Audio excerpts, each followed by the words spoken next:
You do not feel like it today. You did not feel like it yesterday either. And the day before that, you told yourself tomorrow would be different. But tomorrow came, and the feeling never showed up. So you waited.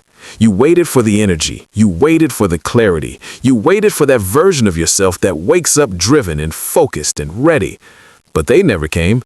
And now you are sitting here, same room, same thoughts, same distance between where you are and where you wanted to be by now. You have the goal.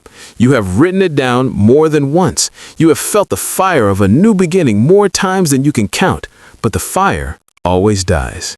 And you are left standing in the same cold room wondering what is wrong with you.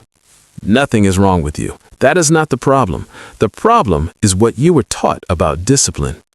You were taught that discipline feels like power, that motivated people wake up energized, that if you really wanted it badly enough, the feeling would carry you. So when the feeling disappeared, you assumed the desire did too.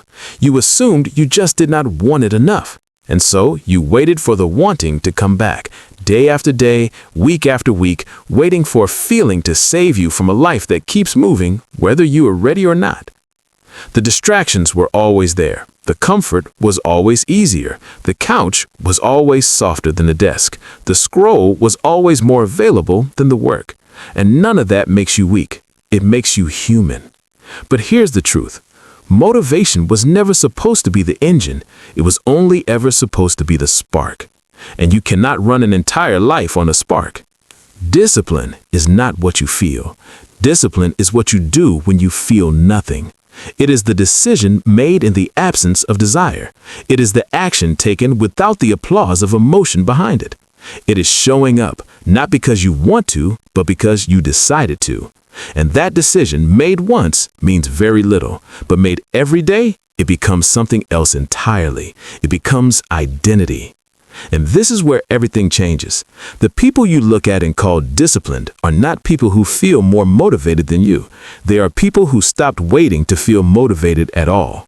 They are people who made a quiet agreement with themselves, an agreement that said the work happens regardless, not when the mood is right, not when life slows down, not when everything is perfectly aligned. The work happens because they decided they are someone who does the work.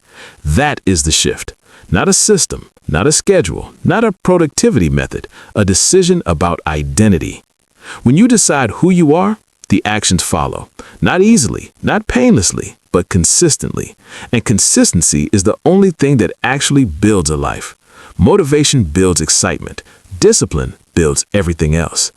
Every time you sit down when you do not want to, you are sending yourself a message. That message says, I am someone who follows through.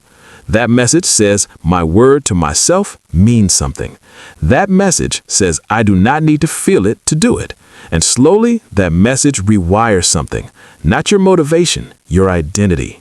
You stop being someone who waits to feel ready. You become someone who moves regardless.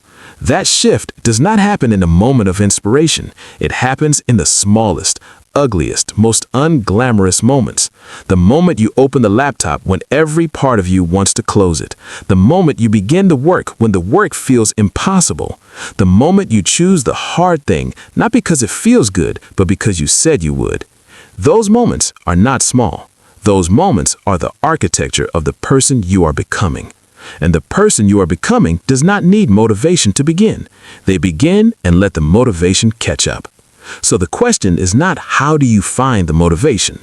The question is who do you want to be when the motivation is gone? And are you willing to show up as that person today? Even now, even like this, even without the feeling.